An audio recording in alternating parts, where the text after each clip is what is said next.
Órale, los tres chingones boxing. Shouts to everybody that's on here already. Dos Matador. Órale, G Funky's on him up in here, man. Impala, Shawana, Allen. I got you guys. Hey, listen, we got a very special guest on with us, but let's go ahead and bring in the other chingones from Mike Angelino Sports. My brother, Mr. Mike Zavala. What's up, man? Oh, I made it. Let's keep it oh, I forgot. I'm fair, but I'm firm. I just want to say that.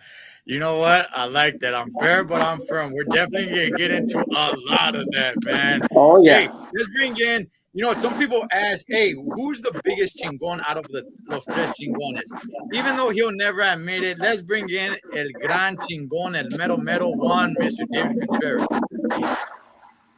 Hey, brother. Hey, man. ¿Sabes qué? I don't know if I'm the biggest chingon, but sabes que it's an honor to be with los tres chingones. But you know what? But before we talk about our favorite subject, I just want to throw out a big shout out to one of my good friends over here in Fort Lauderdale and all the way from Canada. We have Big Tony Nardi and the young guys, the young fellas, all the way from Canada, which are here right now, watching the show all the way from Canada, the Nardi boys. Bienvenidos. And guys, una vez más, man, it's an honor to talk about our favorite subject, boxing. Y con todo respeto, bienvenidos, carnales. Huevo, listo. Yeah, there you go. Mike, we're getting a little feedback on your background, big dog. Okay, let me turn on my AC. That's what it is. Let me turn off the AC. Yeah. So, man, listen, we got a special guest with us. I don't even really know how to introduce this gentleman. He is a legend in the sport, in the squared circle. He has gotten the best seat, the closest to some of the best, most legendary fights ever, closer than any of us. Even if we're sitting front row seat, the man was in the middle of the action. The only way I could just introduce him is just saying, check this out. He's fair, but he's firm. We're talking about none other than the legendary referee, Mr. Joel Cortez. Hey, guys. How you guys doing up there? Mr. Cortez. First, I want to say thank you for inviting me on your show. It's a great show, and I'm glad all the fans worldwide are watching it. Wanted to really enjoy this show because this show happens to be one of my favorites that we watch every week, and I'm glad I'm part of it today. Thank you. Yeah, thank you, Joe. Coming from you, that means a lot.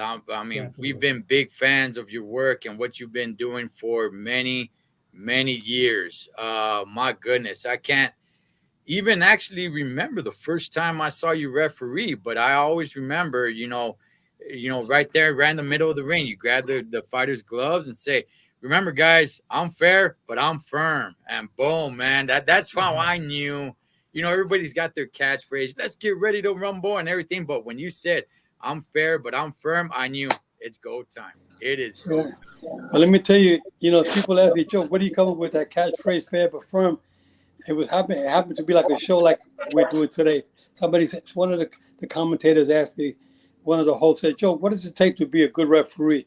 I said, well, you got to be fair with the fighters, but by the same token, you got to be firm, That will make you a better referee. After watching the show later on, I saw that. I said, I'm fair, but I'm firm. I said, I kind of like that. Let me see how I can put that together. And I tried it at one of the fights, and it sounded pretty good. People say, hey, Joe, I like that. Fair but firm, That's what really is what makes a good referee. And I try to live up to that the best that I could. There you go. Yeah, I believe you did. Not a lot of complaints. There's a lot of referees where it's like, orale, what the hell was he watching? You could see that. I can't really remember a time where I'm like, man, Joe really truly dropped the ball.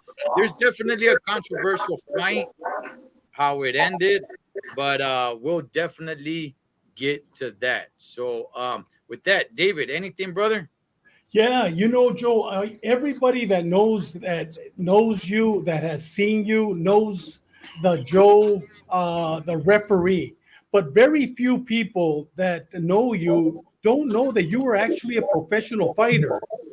And tell us about when you started as a professional fighter. Tell us about your boxing career, and then we'll get into your refereeing. But tell us about your boxing career. It's very interesting. Well, I started as an amateur kid. There was a fighter by the name Gaspar Lindy Ortega from Tijuana who came to New York in 1955. I was 12 years old at the time.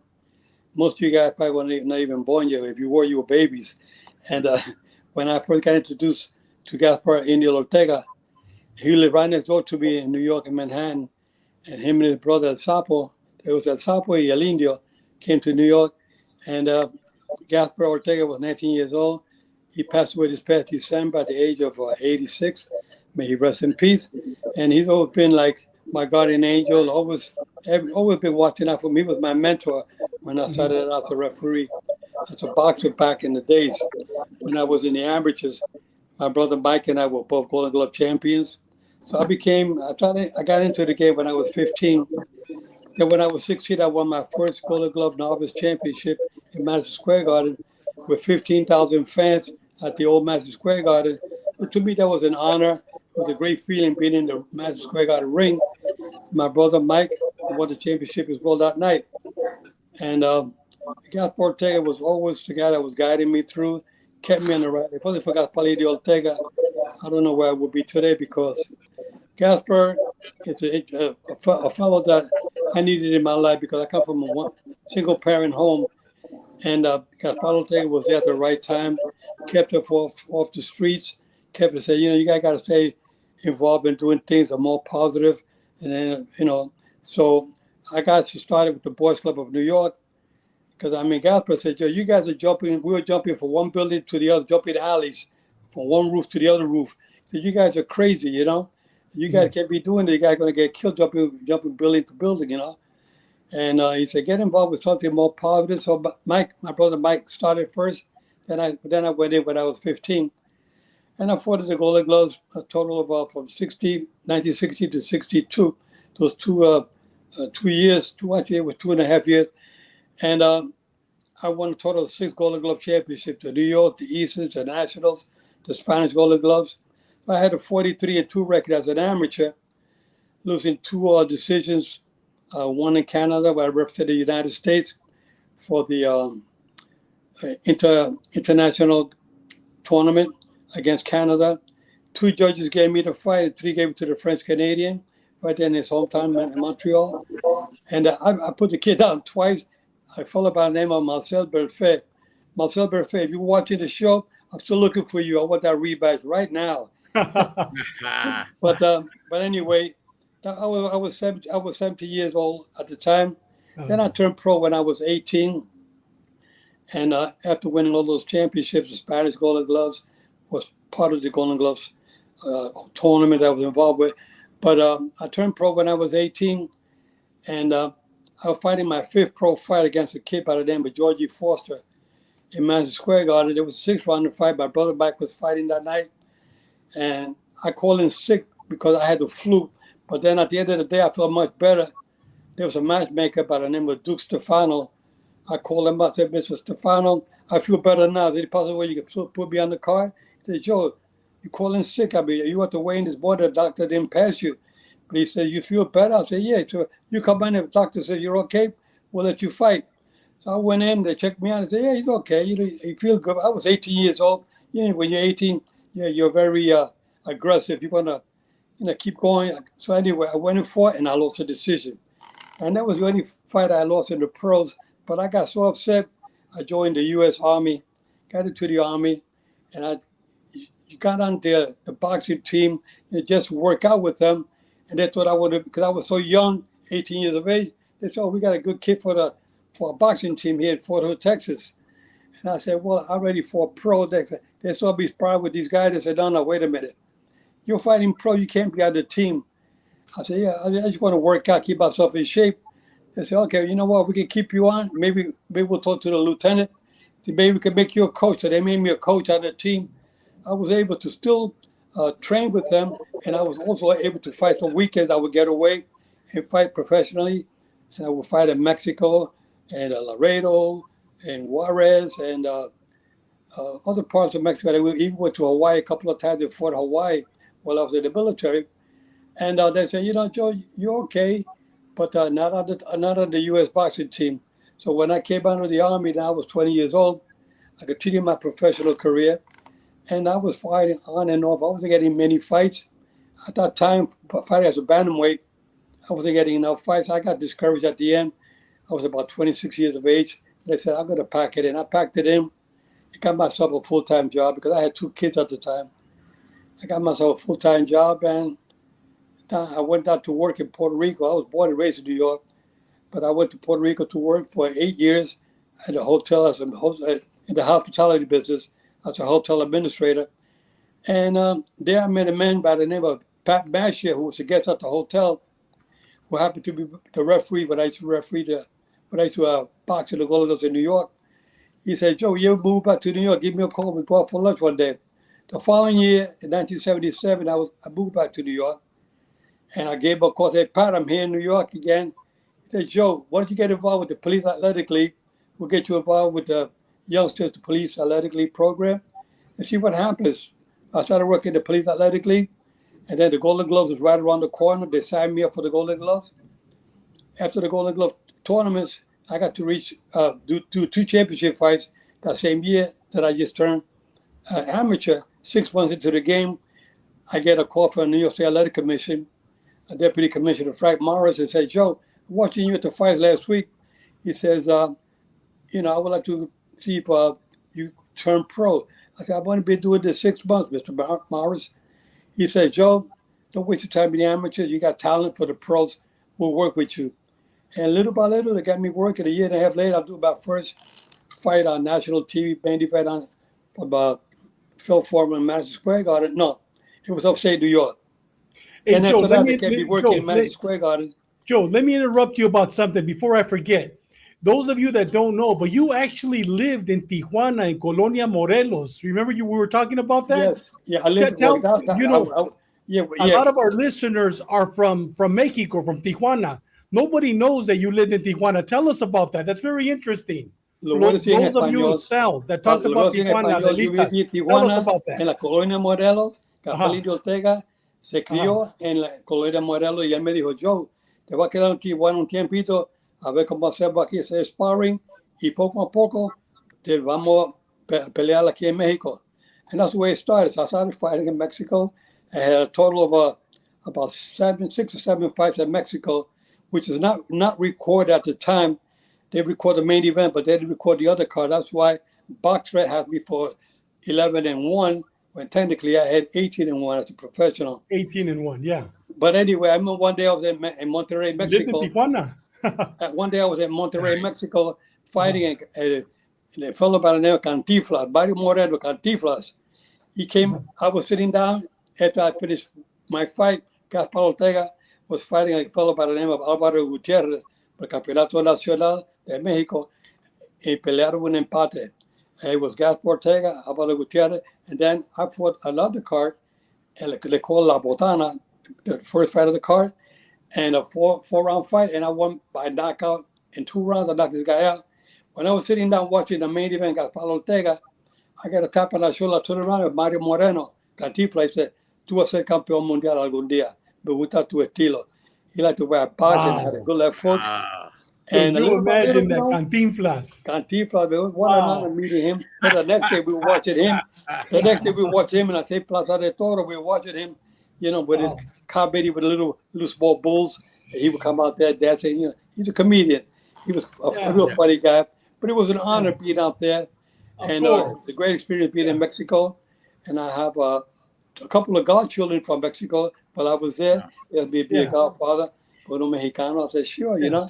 So even today it's a referee by the name of Mike Ortega, Gaspar Ortega's son, and Mike Ortega is my godson. As a matter of fact, I got him out to Las Vegas to work in Las Vegas as a referee last year. He's been out here going about a year and a half now as a professional referee. So if you look up on Mike Ortega, referee has about 50 world championship fights under his belt, you know, and you know, he didn't become a fighter like his father, but he liked boxing, and he said for the safety of the fighters, he wanted to be there to make sure nobody takes unnecessary punishment. So he learned from me and his father. Boxing is not a you don't play boxing. Boxing is the herb business. Yeah, you know, that's and the major thing. there's a lot of fighters out there that want to fight, but if you don't have the right trainer, you know, the chances are you're going to get hurt. The name of the game is hit and don't get hit. A lot of people don't like Floyd Mayweather because of his style of hitting it and don't get hit. But, you know, that's another story. They're talking about Floyd Mayweather. I know a lot of the fans, they want to know, where Floyd Mayweather, what happened to you, Joe, with Floyd Mayweather and Victor Ortiz? Victor Ortiz, yes. And kind of controversial ending because of the way it happened. You know? But if you look at the clip of the fight, you see where they both kind of, when I said timing, I look at the timekeeper. As I was looking at the timekeeper, they both touched gloves. As soon as they touched gloves, Mayweather clocked Victor Ortiz with a punch. It was like a sucker punch because, you know, you touch gloves and you're supposed to, like, you know, step back. And Mayweather didn't step back. They touched gloves and Mayweather right away took advantage. And Victor Ortiz had his arm still down and he clocked him. And, you know, I tell you in boxing, you got to protect yourself at all time. Victor Ortiz started with headbutting, and that's what caused me to stop the action and take the point for Victor Ortiz. What a nice guy. I love him. He's a good man. And I hope that he's still doing good because, you know, he has some potentials. I don't know whether he's fighting anymore today or not, but he was a top-notch fighter. And it was good. When I was doing some commentating for ESPN Deportes, we had him on the show one day, and he confessed to all of us. We were sitting there at the panel. Well, I remember Julio Cesar Chavez, Juan Marquez, myself, and we had Victor as a guest, and he admitted to us right then and there. He said, you know, what I did that night was really a big mistake by me headbutting Mayweather. He said, my trainers wanted me to headbutt Mayweather. He said, you know, that's not my style of fighting. He said, I got rid of all of them. I said, you know, it's something that a fighter, he listens to the trainers, but that's something they should have not done. And you start using the headbutt.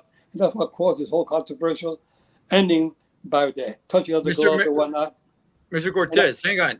Did I hear this right? Did you say that Victor Ortiz said that his trainers wanted him to headbutt him? That's what he said in the interview, yes. You know, and he said, Joe, I got rid of all of them. I'm not with those guys anymore. You know, okay, so because I think at that time he was being trained by Robert Garcia's brother, Daniel Garcia, I believe it was. I don't know who was training him. I don't remember who he was being trained with at that time. If anybody in the chat can remind me, I think it was Robert Garcia's older brother, and they do not get along. They don't have any bad habits. They don't do that to their fighters. Yeah, they live right next to each other, but they don't get along. They don't have any family dinners together. I remember seeing the whole breakdown, the whole lead up to that fight. I did not know that. I did not know that his corner was telling him, hey, that's what he said on the air himself. A los golpes, el programa se llama A los golpes en español, and he admitted that. You know, and I feel bad because Victor is a real nice guy. We've had lunch together ever since then. You know, we've been together. Every time I see him, we embrace. He's a good guy. He really is. You know, he just got, for what he said, he was guided the wrong way that night by his people.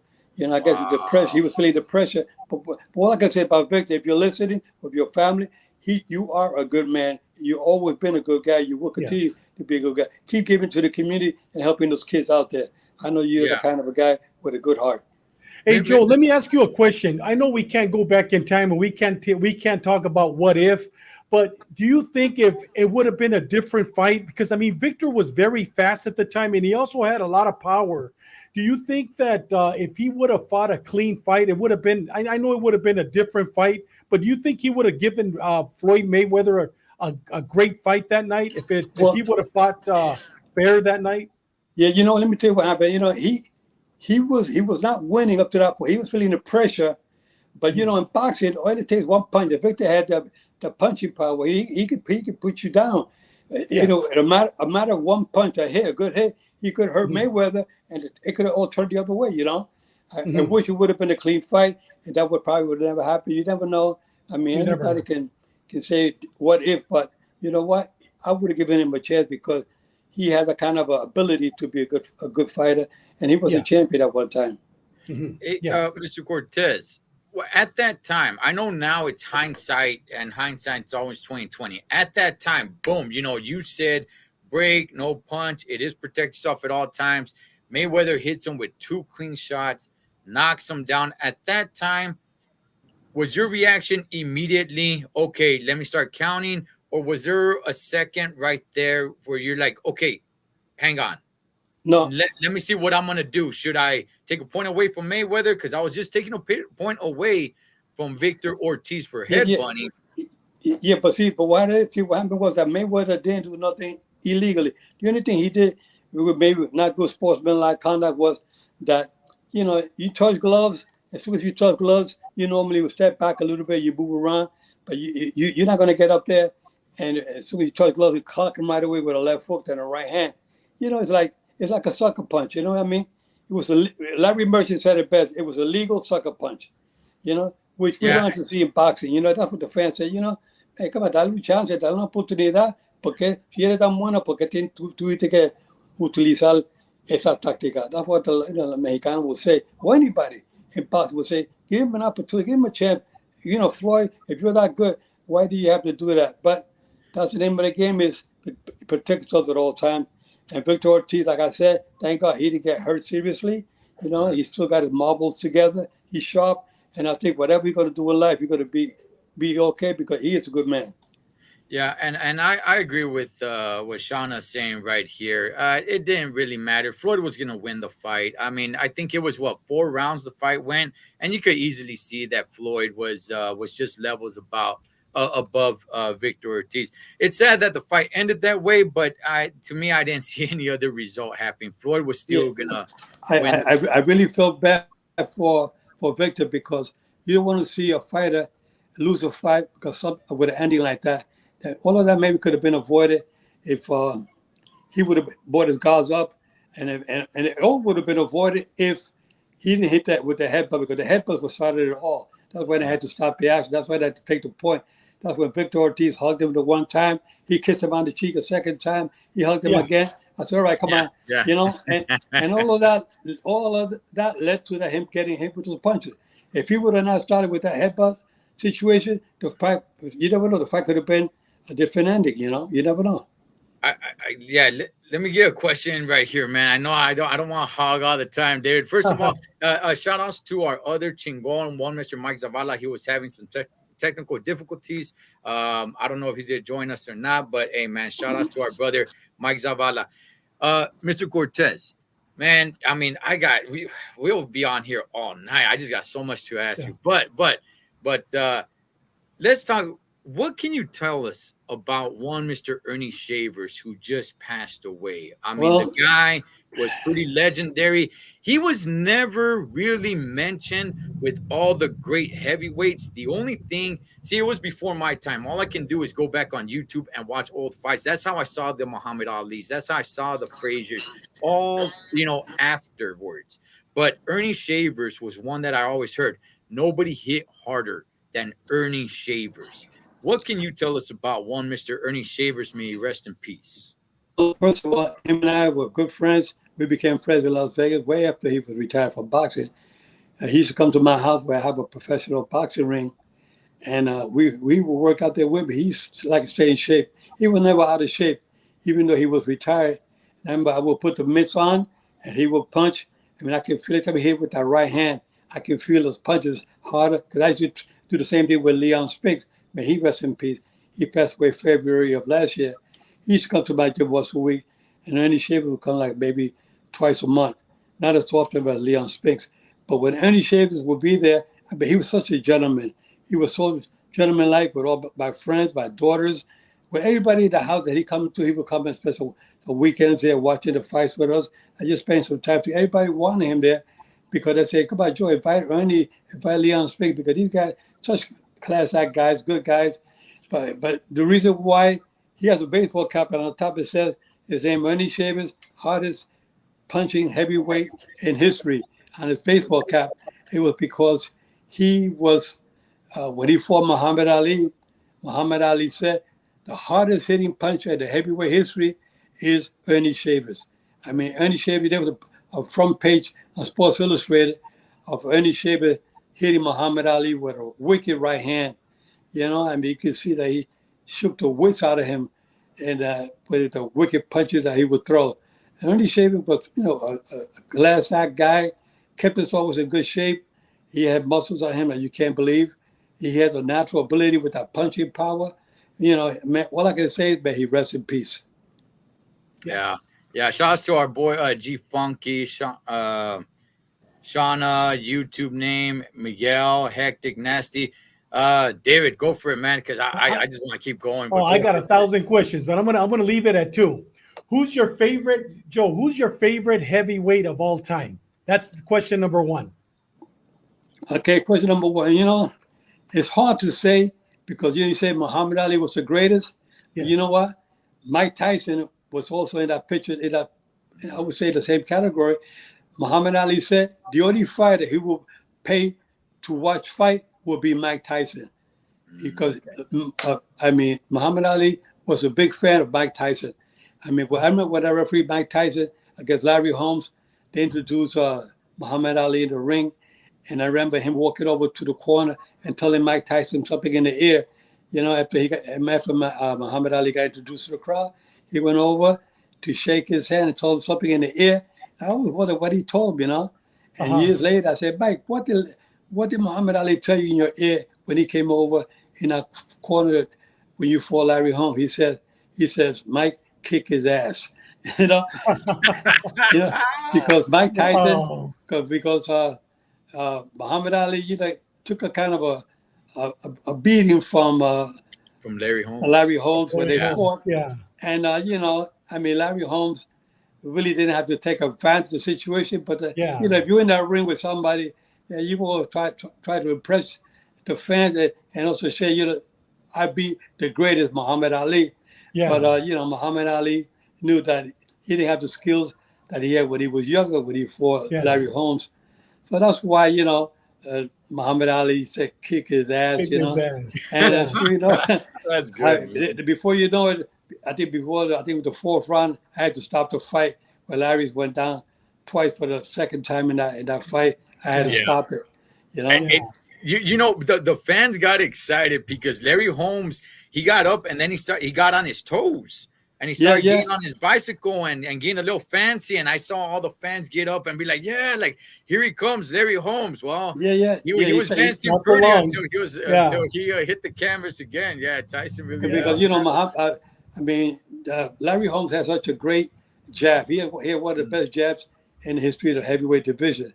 Yeah. And then he started bouncing around that ring and moving around. He had the height. But he was trying to use that for defense because he knew that Tyson would come in for the kill after he put him down the first time, you know. But eventually he ended up catching him again. And when he got caught with that one punch that went down, as soon as he goes down, I just waved it off. I didn't even bother to count because I knew what was coming next. And the way he went down, I said, that's it for me. I'm there to protect these fighters. I don't want to see fighters take unnecessary punishment. And that was something that a lot of fans knew that was coming. Larry Holmes was already up in age. And Mike Tyson was definitely right in his prime when this happened. So, I mean, Mike Tyson was the baddest man on the planet. Yeah. Man, Joe, what an honor. It really is an honor to have you on our show. You did, I think, 175 world championship fights, right? That's what they say. I don't count that, but they say it was about 175, oh 176. My God. And for me, let me tell you, my dream was to do one world championship fight, one. Yeah. And I remember my first world title fight was Aaron Pryor and Miguel Montilla in 1982 in Atlantic City. That was my first world title fight. Wow. You know, and I had turned pro in 77. So 5 years later, I'll do my first world title fight. And then after that fight, everything started coming in one after the other, you know. Man. When I You came know, out to Las Vegas in 1992, I came out to Vegas here with about 50 title fights under my belt. When Yes. I retired with like, I think it was 176 world title fights. So it was an honor. But Man. people always What say, an honor. Joe, Yeah. people say, Joe, why do you want to retire when you did? I said, well, first of all, when I got inducted into the International Hall of Fame with Julio Cesar Chavez, who was Mhm. my referee 6 times, and Mike Tyson, who was my referee 8 times, and Sylvester Stallone, I was in the Rocky Balboa movie. They had Kazuzu, I refereed a couple of times. Then Nacho Berenstring, the great trainer from Mexico, yeah, whom I refereed about 9 of his fights that he had with it. That way. He was a trainer for 9 champions. I refereed 9 of his fights. So when I looked at on the podium when I was up there to receive my induction and ring, I looked to my left and I saw Tyson, Chavez, and Sylvester Stallone. I said, you know, these guys, I refereed these guys, and I looked to my right, and there was Kazuzu and Nacho Berenstein. I said, I had something to do with every single one of those inductees. So 6 of us got inducted in June of 2011. And then I said to myself, you know what? I got 34 years in the game. I'm still active. You know what? I want to go out on top. So I waited one more year, 35, to make a nice number. I'm around 35 years, I'm out of boxing. So I planned that, but I was planning on that 10 years prior to it. See, one thing about me, I like refereeing. I love it, but I don't want to take any chances. When you start getting a certain age in boxing as an official, especially as a referee, you don't want to stay up there too long because you start slowing down a little bit. And I could tell the difference.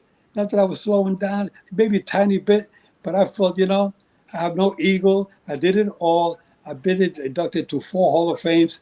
You know, I Yeah. done all these championship fights. You know, what am I? I have no ego. You know, what do I have to prove? All I want to do now is help other referees, other youngsters to get on the right track. I like teaching refereeing. I want these fighters not to take unnecessary punishment. I want the referees to start giving, you know, caring more about the fighters, you know, when to stop the fight. Some referees don't know, they let the fight go too long, and then the fighters end up getting hurt seriously in the ring. I'd rather stop a fight too soon, a punch too soon than a punch too late. And this is what we need to train our referees today. You know, when to call timeout, when to start taking points, when you give the light warnings, then the strong warning, then comes the point deductions.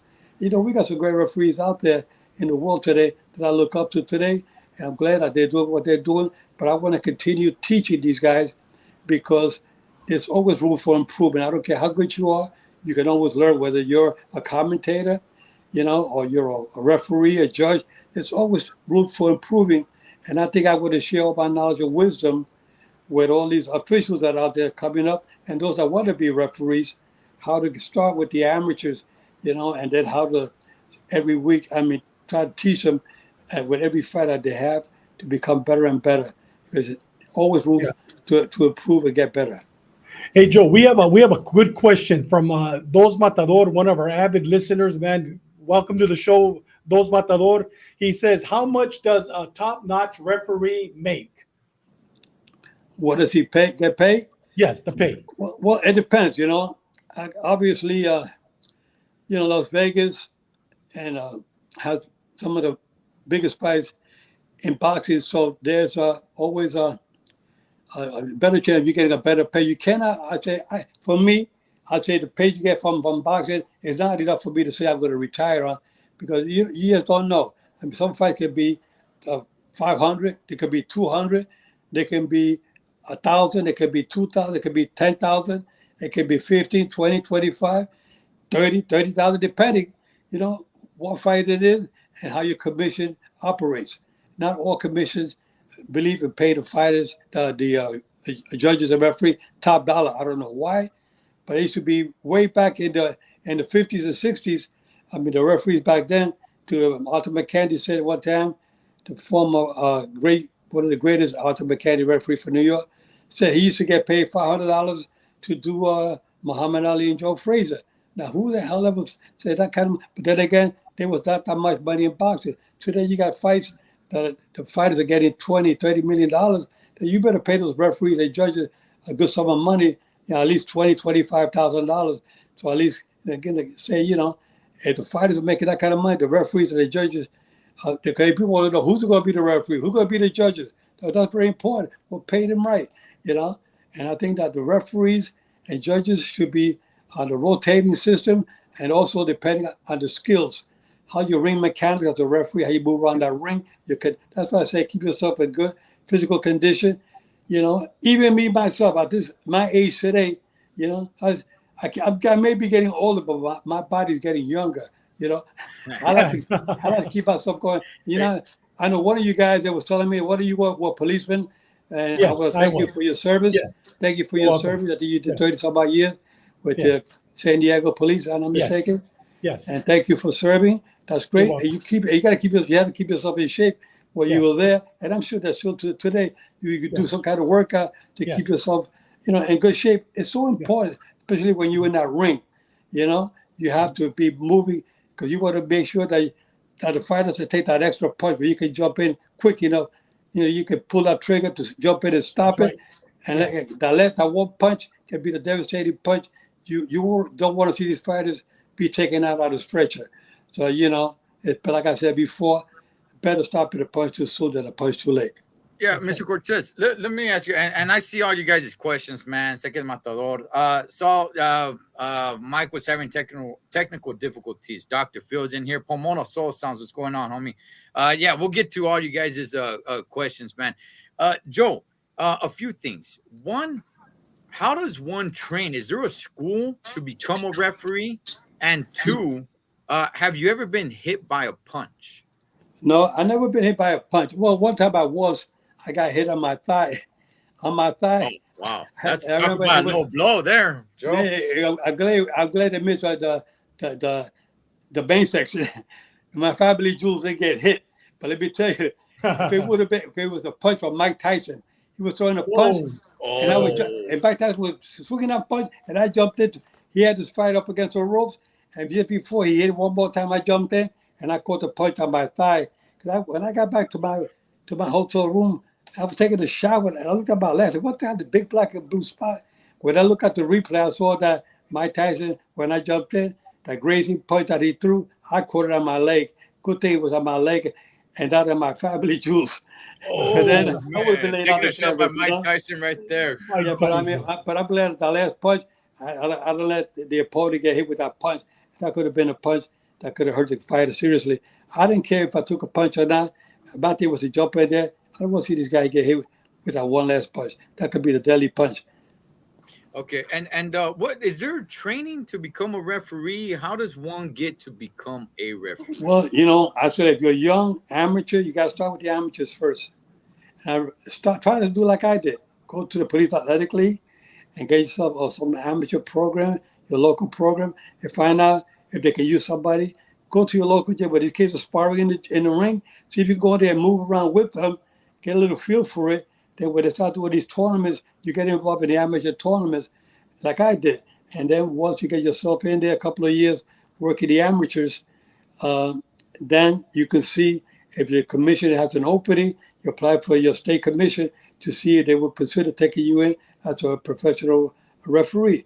That's how I did it. And they approached me because they saw me at the Garden doing the championship fight. But this is what my recommendation is, how to go about it step by step. Start with the amateur program and then work your way up. Once you got enough experience, put your application in with your local commission and see if they have an opening, give you the opportunity to start working out with the professionals. Okay, Shauna is saying that's cool. You could say you got punched by Mike Tyson. Not everybody could say that. And survive. And survive. There's a video they got out there that Mike Tyson KOs Joe Cortez. You look at it on YouTube, people say, Joe, you fought Mike Tyson? I said, listen, man, when I was fighting, Mike Tyson wasn't even born yet. That's another Joe Cortez. Plus, I was a heavyweight named Joe Cortez. I was only a bantamweight. Featherweight, the most I ever fought, So don't confuse me with that Joe Cortez as a heavyweight. That's definitely not me. Hey, Mr. Cortez. So just a couple of questions, and I'm probably not going to read them word for word, but basically, Pomona Soul Sounds is asking, what are your 3 most memorable fights? And also, there was a question there on what was the fight where you were like, wow, the bloodiest, craziest fight. Good. I got 3 of them for you right now. Okay. Well, one is when I referee Julio Cesar Chavez against Oscar De La Hoya, the first fight, Okay. and Okay. Caesar's Palace outdoor. Okay. I was Yeah. the referee, and that was back in 90, I believe it was 96, June of 96. And that was an amazing fight because, Chavez, one of the greatest to come out of Mexico. And Oscar De La Hoya, Golden Boy, the Olympic champion, was undefeated. It was a passing of the torch that day when Oscar was able to stop Julio Cesar Chavez because Chavez got that big cut over his eye from a hard jab in the first round. So I was, I would call in the doctor. I would call time, and I would let the doctor look at the cut. And then when I saw that Julio was being blinded by his own blood, he couldn't see. His vision was impaired. He couldn't see the punches coming anymore. And I said to myself, wait a minute, let me call time out and bring him to the doctor, Dr. Flip or Mansky. I said, Doc, check this out. I think he's getting pretty bad now. When I said that, what I was really trying to do is I don't want to see Chavez get knocked out, because it was to see a great champion like that get knocked out because his vision was impaired from his own blood. I said, it better maybe we stop the fight and let the doctor just to reinforce what I had in mind is to protect this fighter. The doctor looked at it the third time and said, yeah, George, I said, let's stop it here. And I waved it off. That was one memorable fight, one of my most memorable fights. It was a sad ending for Julio, but that was a passing of the torch to another great champion, Oscar De La Hoya. Another great one was when I refereed George Foreman against Michael Moore for the heavyweight championship of the world. And I remember I had refereed Foreman about twice before he fought Foreman. And Foreman was losing every round against Michael Moore. Competitive rounds, but he was losing every round. Then the 10th round, he caught Michael Moore with a left hook and a short right hand. And Michael Moore went on his back. When he went on his back, I picked up the count for the timekeeper, and I started 4, 5, 6, 7. When I was at 7, I said, this sucker's not getting go. 8, 9, I said 10. That's it. I said 10, Michael Moore was still on the canvas, and I looked to my left, and I saw that George Foreman get on his knees. He looked up like, thank God, Thank God, he won by oldest heavyweight in the history of boxing at the age of 45. Sorry, let me just interrupt just real quick. It was so funny you brought up that fight because I remember Teddy Atlas was coaching Michael Moore, and he lost it. He just lost it. It made me laugh so much. Yeah. Sorry, Mr. Cortez, I didn't mean to cut you off. Yeah, no, that's all right. But then another one was when another great one was when I refereed Julio Cesar Chavez against Greg Haugen, talking about crowds and the cheers. I mean, last night I went to watch my grandson play football. He plays for Purdue University. That's where I'm at now in Indiana. Went to watch him play against Penn State. There were 70,000 people there last night. And I told my grandson before the game, I said, be cool, just do your thing. Don't let the crowd affect your way. Just be out there, play your game.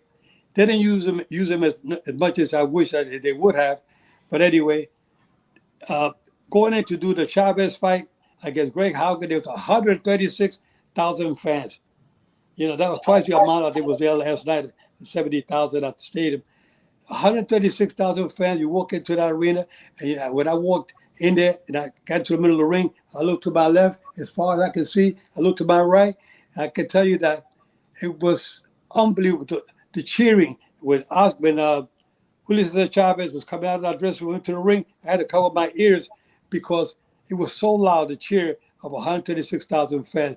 And to be in the middle of the ring and saying to myself, man, this fight better be a good fight because, man, if Chavez loses here, all hell gonna break loose. I remember watching the policemen they had there. They had German Shepherds. They had the plastic shields in front of them. And I said, oh, man, I hope there's no right here tonight. With 136,000 fans. And Chavez put Hogan down because Chavez, said, I'm gonna kick this guy's butt because Chavez, Haugen was saying that he said, you fought in London, but a bunch of tier 1 taxi drivers, and Chavez got very upset with that. And Chavez says, you know what? I'm gonna punish you in that ring. When we get in that ring, we're gonna see what kind of tier 1 taxi drivers I beat. He was very offended by saying that. And after that he put him down the first round, and he said, you know what? I'm gonna just keep on going, and I'm gonna keep punishing him as long as I could. Then in the 5th round, I saw that Haugen was taking enough pounding. I jumped in and stopped it after he got hurt up against the rope, got dropped. I said, that's it.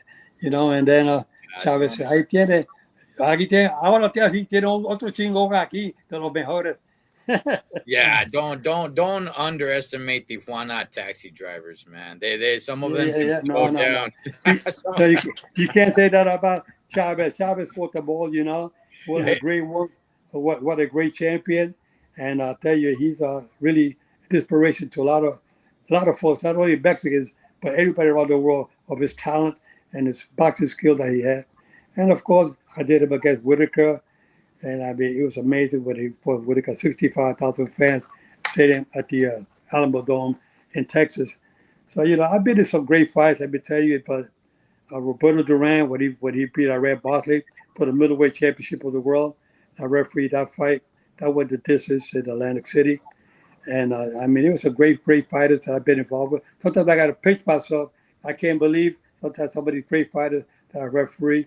It would have been a great honor for me, being a Latino, because I represent all the Latinos, Mexican, Cubano, Argentinian, Venezuelan. I referee any Latin American country. I represent them all because yo soy Latino y igual que todos ustedes. Yeah, man, that's great. Man, I got like a billion questions, but I kind of want to go with what the people are asking. Oh, somebody was asking, what was the most violent and bloodiest fight? A fight that probably you're like, okay, I can't stop it because both of these guys are still going, but man, they're taking both punishment. Like, what was that? What fight? Can you recall a fight like that? Well, I tell you, it was hard for me to, you got Chavez and Oscar De La Hoya fighting with all that blood that was in that fight, but coming from Chavez, you hate to stop a fight like that because it's a major fight. But the guy, not that he was taking blows to the head, but it's not the blood was impairing his vision, but it was so much blood. My shirt was all full of blood. As a matter of fact, I still have that shirt hung up in my little museum in my gym, because it was so much blood there. It was just, I mean, I've been involved with fights where there's been blood on both sides. And sometimes, I try not to interfere, but my job, I was trained to protect the fighters at all times to make sure that neither one of them takes unnecessary punishment. I remember when Mike Tyson, when he used to fight, I used to go to the dressing room to give him the instruction. And I would tell him, Mike, I read the rules to them. A lot of people don't realize that the rules are read to the fighters back in the dressing room when you got their attention 100%. And when we talk, if we get them in the middle of the ring before the fight, we say, fighters, we want the rules in the dressing room. Obey my commands at all times. But we already went through all of that, about 5 minutes of it in the dressing room prior to coming out. And one of the things that I tell them is, I'm here to protect you and protect your opponent. I don't want you guys to take unnecessary punishment. You understand that? And I told it to Mike Tyson. I'd be looking to him in his face. I said, you understand, Mike? I'm here to protect you and protect your opponent. You understand that? And I think some fighters like Mike Tyson, he never called me Joe. He always called Mr. Cortez. He's so gentleman to me. He respects me like if I was like a big brother or father image. He always respected me because he knows I was in there to protect him and protect the fighter. And nothing better to knowing that when you're in danger, somebody's there going to be there to protect you. That you're not there by yourself. Even though you're there by yourself as a fighter, but when you got somebody that's not going to let you get hurt seriously, what a great feeling that is, knowing you got a security blanket by having a good referee that's going to protect you. Yeah, David, you got anything, man? Yes. Hey, Joe. Two weeks ago, we had the famous historian David Martinez on our show, and he has a home in Santa Barbara, and he has in every bedroom. I think he has a 4 or 5 bedroom home. He has boxing memorabilia in every bedroom. But I understand also after having a conversation with you that you also have boxing. Well, you also have a museum in your home in Las Vegas. Can you tell us about your boxing museum in your home? Can you Well, share what you have in your home also? well, is that day gym is separate. It's connected to the house. The home is an 18,000 square foot home that I converted to an assisted living. So I built another house down the street from there. So, but I was able to keep my gym because I've always had that gym. I have a professional boxing ring in that house. I keep one section of the house, which got nothing to do with the assisted living. That's my own private gym that stays there until the day that I get rid of the house, which I don't intend to get rid of because I've had it for about 20 years already. And we have it's called La Mansion LV, like Las Vegas, La Mansion LV.com. You look in there, you see the assisted living, but that's where I have my gym. I have my ring, I got my memorabilia there that I have throughout the years. But I converted my gym not only to boxing, I would say 80% of it is boxing memorabilia. The other 20% is football, baseball, basketball, hockey, car racing. I have a little bit of all sports and not so not just boxing, but 80% of it is boxing. Wow. Joe, Mr. Cortez, man. Okay, And you know what? I got. It's not open to the public. I'm sorry, but not open to the public. But every so often, I go on live on Facebook, and I go on live with my camera to share my gym with the fans out there that want to see a little bit of my gym. But it's not open to the public because it's a private gym. Yeah, I got like so many questions. I don't even know which one's next, but I'll go with this one. Okay, being in the ring, right where the action is at, right? It's always said like, hey, you know what? The referee's got the best view.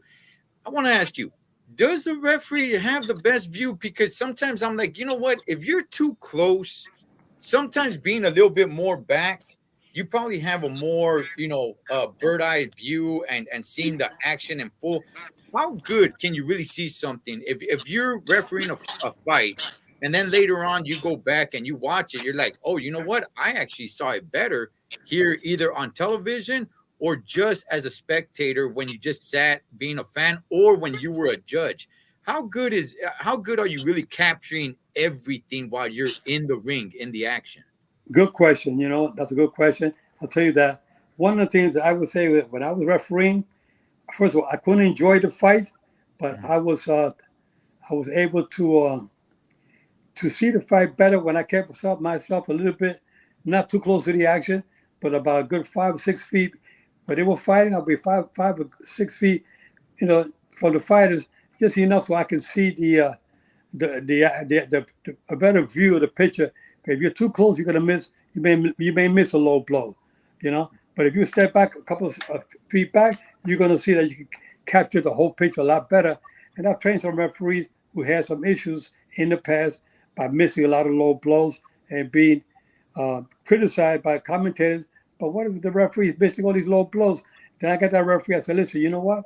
Let me show you where you were making your mistake. The mistake was that you were too close to the action. So you were only able to see like from the chest up, you were so close, you were missing anything, a good body shot, and when punches were going low, you were missing them. You were not calling them because you couldn't see them. So, I said, stay back another 3 or 4 more feet, and you see the difference. And, that referee today happens to be one of the better referees in boxing today. I'm not going to mention any name, but he's a top referee and learned along the way. But the thing is to always, you have to be, I've been a student of the sport. And I always say, you always have to look at your ring mechanics, and your positioning is so important when you're moving around that ring and you're making your commands and everything. But it takes a while to fine tune yourself to learn to be, one of the top. It doesn't happen overnight. And a lot of referees don't get enough work on their local jurisdiction. You don't get enough work for your local commission to do fights. If they got so many referees that you're lucky if you work 2 or 3 times a year. See, I think the fewer referees you have in a state like Nevada, then you got a good 4 or 5 or 6 good referees. Those guys, they're working steady all the time, and they're working with all sanctioning bodies. Like me, I was working with the IBF, WBO, WBC, WBA. I'm working with all sanctioning bodies. Plus, I was working in New York, and Atlantic City, And then they say, when I came out to Vegas, I was working all over the world doing fights. And I say, the more you work, the better you're going to be. So you have to keep yourself busy, and yourself, but your local commissioner is the one, and your sanctioning bodies are the one that are going to assign you to these fights. And they know who's the better referees. If I was a commissioner in a particular state, I would grade my judges and referees. I have my A group and my B group, and then as they go along, then you promote them to the A group. If you're that, if you're good, if you keep slipping, you keep a record of all these fighters, of these referees and judges. You keep a record how they're scoring the fights, and you see that then they're not up to par with the A group. Then you keep it for the preliminary cards, you know. But you have to you have to be like a real good coach. If you coach like you coach a baseball team, you know who your players are. You know what pitcher to put in, because you know the batters you're going to have against your pitcher that night. So you got to be a coach. A commissioner has to be like a coach of his officials. You have to know when you can appoint them to a particular fight. You got to know them. If you don't know your players, you're going to screw up as a commission, and the fighters are not going to get a fair shake. So always watch the scoring of judges, especially judges scoring the fight. You see the judges scoring the fight, and they're off 2 or 3 times out of 10 fights. You got to watch it, because something is not right. You got to be consistent, be at that 90%, with the other judges, and make sure the fight is called the right way. Because if you don't call a fight the right way, people think the fight is fixed. They think somebody is not getting a fair shake, and you have to always know that you can use a referee with a boxer or a puncher. Or you got to the same thing with the judges. You got to know, if that judge, is he favoring a fighter, or is he favoring a puncher? So you have to know, if you're going to be a judge that likes to score the fight because the guy's a banger and not to the boxer, then I should use that particular referee or judge for that fight. You got to use the right official for a particular fight. So you got to pick them right. Okay, let me ask you this, Mr. Cortez, because everybody knows you as a referee, but you also judge fights. Okay, Yes. there's so much about judges today. Well, not just today. It's been like this for a few years, but more today. Maybe just because of social media, I just hear it a lot more. And I think some of it is pretty good criticism. Are the judges protected? How come we never hear from the judges? How come there's never a camera, a microphone? They do it to referees. So I have seen referees get questioned. Hey, after the fight, go up to certain referees. In this case, Mr. Joe Cortez. Why did you call the fight at this point or something? So I have seen referees get questioned. How come the judges? There's no cameras, no mics, and it's like, whoa, this judge was like way off. Wow, are they protected? No, and not that they protect. Something is that the commission doesn't allow these the officials to talk to the commentators. Sometimes some of the referees are given the okay for the commission to talk, because they may say something that could hurt them more than it's going to help them. So sometimes they say, they'll ask the referee, listen, how come you didn't start the fight sooner? I mean, the guy was taking a pounding, and you let it go, and now they take him out of the stretcher. Do you think that maybe you would have looked at it different? You could have stopped it sooner, So he may say something there that, the commission may not want you to talk about, because they may want to have an investigation going on. So they got to say, don't say nothing until we finish with our investigation. So you can't do an interview. Same thing with the judges. But what will happen is they may not interview them, but the commission will get letters from the fans or different individuals, for sports writers around the world, asking the commission, why is it that you're using this judge who continuously keep giving the wrong score to a particular fight? We don't. Then they see, the promoters will say, or the manager will say, I don't want that judge, or I don't want the referee, because they're always off. So when they come to that point, when the commission, with the promoters, the fighters, and some of the networks will say, this judge or referee is causing a lot of problems for our sport. We don't want to use, I may not want John Smith to be the judge for the fight, because the last couple of fights, he's been way off, giving the fight to the wrong guy, and we don't want to take a chance at the championship fight. So those guys, they put them aside. They don't interview them, but little by little, you'll see that they're not working as much as they used to. Before you know it, they're not working at all. Okay. We do got a few questions here. Somebody was asking about McGregor's sparring match. The mark. And what's your opinion about Kovalev getting TKO'd after Ward? By Ward after 20 low blows. Yeah, there's a couple of that. Those are questionable things. I have seen fights like that where there's clearly a low blow or numerous of low blows, and you get one and the guy goes down and the referee starts counting, and I'm like, that was clearly a low blow. Is that just because the referee didn't see it? Did he see it? Was he positioned wrong? Because there are times, and maybe I shouldn't bring up names, but there is a certain referee. Just because you're on here, Mr. Cortez, I won't bring up his name. It's definitely not you, but I won't bring up his name. But I'm like, okay, you were in the right position. You saw the low blow, and you started counting. Like, what's up with that? That really bothers me. What is your experience, Mr. Cortez, with these low blows and referees counting them as knockdowns? Well, let me tell you, first of all, we started here in Nevada. They started about 2 years ago now with the instant replay. And the reason why they brought in the instant replay to avoid controversial calls. For example, when I was doing a little bit of replay before I caught the COVID, you guys know I caught the COVID. I was hospitalized for 5 months, and that's a fight that I refused to lose. And I kept fighting until I made it back. But prior to that, I was one of the officials that was calling the low blows or the any fouls. I would make the correction on the instant replay, and I would put a yellow light up on the ring apron while the fight's going on, and I would stop the contest. To stop right there, the referee come over. I said, listen, on the further review, that their punch was not a body punch. It was a low punch, or vice versa. That punch was a low blow and not a body punch like you thought it was. Or the fighter got tripped and he stepped on his foot. He got hit with a punch. He went down. Or it was a slip, and you call it a knockdown. So we're able to change the decision of that official that moment, try to stop it as soon as possible and reverse the call. And that's what we need to have uniformity across the board with every commission around the country. If they was to all implement the instant replay, it'd be better so we can all be on the same page. There's not enough of that going on. But I think the instant replay is very important.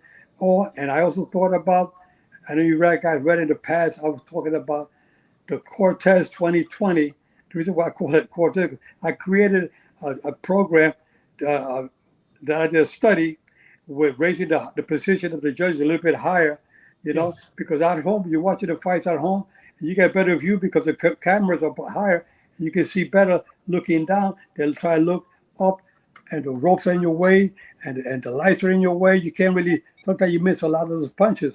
But if you're up higher, you're looking down, you get a better position. And my study proved that 95% of the punches that were thrown from the higher, being in a higher position, you catch most of those punches.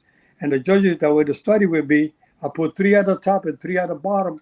The tall ladders at the top. The 3 judges at the top, they will miss maybe 1 or 2 punches per round.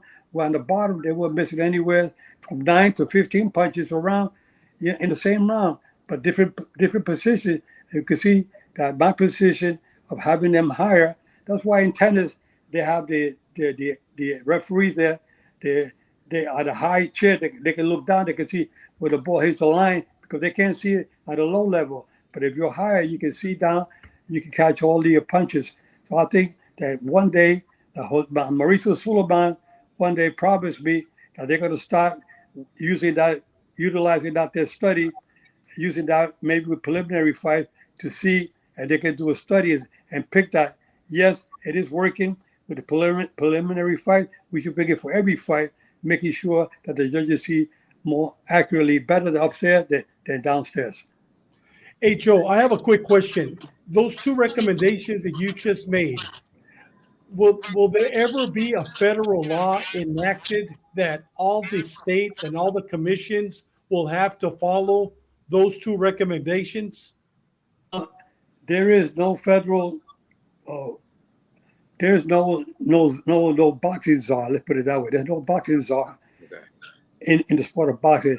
It would be good if there was one boxing czar to oversee all the commissions. But every state, like it is right now, every state, they want to control their own jurisdiction. You know, Yes. everybody wants to control their own thing. It's like every governor. Not all the governors think alike. They're all different. You know, Yes. So that's what's happening with boxing. There's no uniformity. You know, it should be something like maybe like baseball and football. They have a national, commission like that. They're all uniformity. Everybody got to abide by the same rules. Like the In NFL. boxing, Yes. Yeah, exactly. and also they have a union. They're Yeah, unionized. Yes. exactly. In boxing, they don't have that. You know, everything you're like independent, like you're the referees and judges are independent contractors. You're not involved with any union. You're not protected for anything. You know, I mean, that's why you got to be so careful as an official. If somebody gets hurt, they can say, we're going to press charges against the referee for not letting, not stopping the fight when he should have stopped it. Now look at this fighter. He died, or he got injured really bad. They're going to try to press charges against a referee. The commission's not going to back you because they say you're an independent contractor. You're on your own. Yeah. Yeah, And that's what happens. That's what happens with all the sanctioning bodies. If they had a federal czar overseeing every commission in the country, maybe things would be better. You know what? And until that day happens, you continue to have the controversial decision, and people will think that the game is fixed, which is not. And it's just that the people are incompetent. That's all. Maybe it's something we can work on. Yeah, man. You know, Mr. Cortez, you just brought up sanctioning bodies. I got like a billion questions. We definitely got to have you back, Mr. Cortez. Anytime, we'll talk about boxing.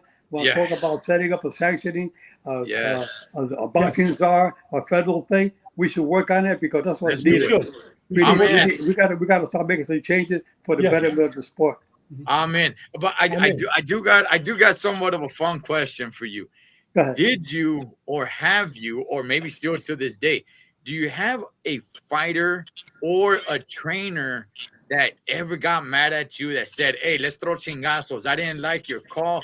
Because I've seen, especially when referees, stop the fight, and what happened? Why'd you stop it for? And I've seen also trainers get completely just apoplectic, and they like want to throw down with the referee.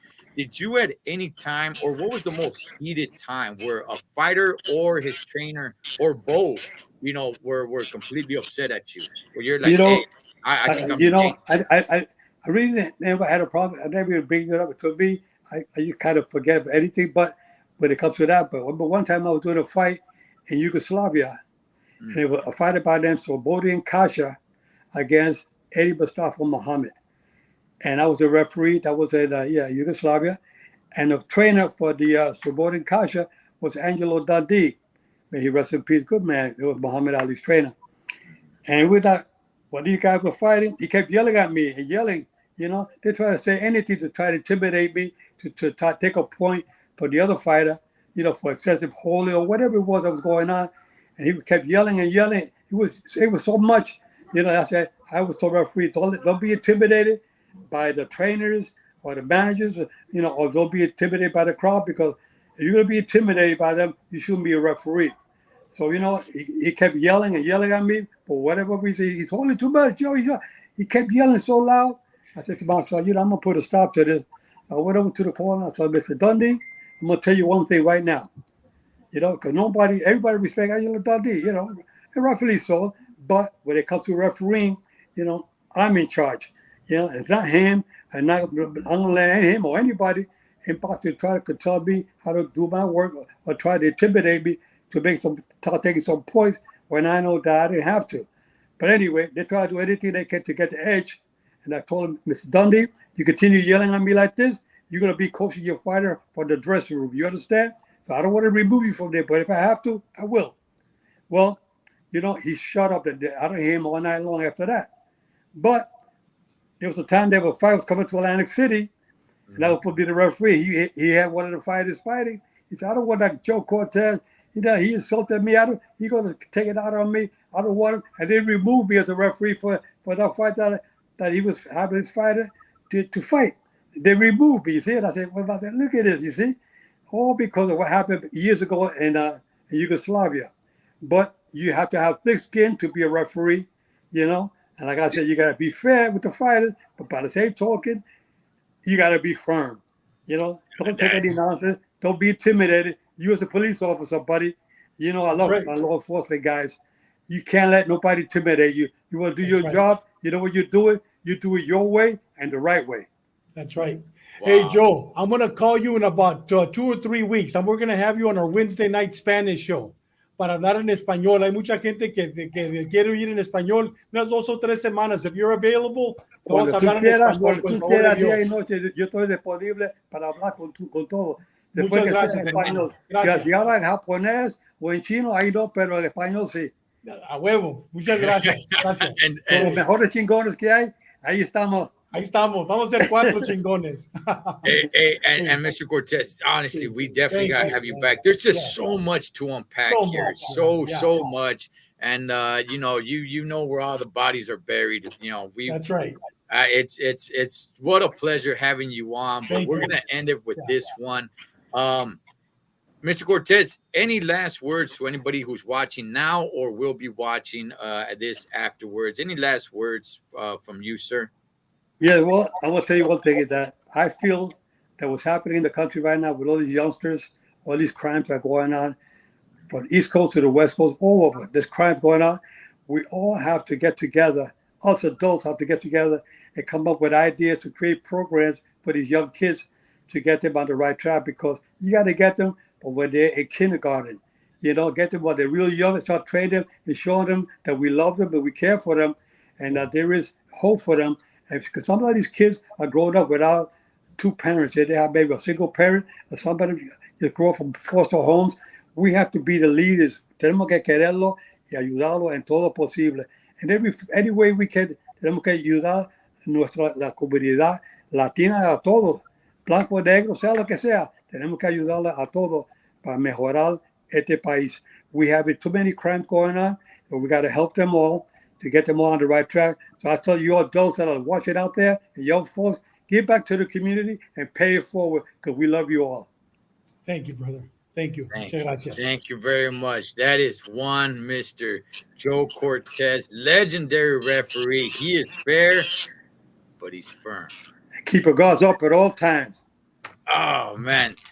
Joe, thank you so much for joining us tonight, and definitely we'll be in contact. We got to have you back on. Que Dios los bendiga a todos, bendiciones a todos, y que sigan todos para adelante, ¿ok? Y protéjense en todo momento con la guardia arriba siempre. Have a good night. Have a good night, Mr. Cortez. Buenas noches, bendiciones. Gracias. David. Oh, shoot. I think we just lost David. Oh, man. Well, hey, man. I just want to say what an honor it was to have him on. My goodness. Just, I really want to get him back on. I had like a billion questions, man. We didn't even scratch the surface. I didn't scratch the surface at all. But with that, hey, check this out. I will be back on. I'll see if the other Chingones are going to be on tomorrow. I will be at the fight Sunday for the heavyweight fight between Ruiz and Ortiz. I'll try to go live. I'll be on my phone, though, man. So not really sure how good the footage is going to be. I'll definitely record some stuff and upload it possibly for Labor Day. But I do plan on being here on Los Tres Chingones, and we could go ahead and break down the fight tomorrow if the other Chingones are going to be able to make it or not. But I will definitely be on here, man. With that, gracias for joining us tonight. Gracias to one Mr. Joe Cortez. And to the next round, I'll see you guys then, man. Buenas noches.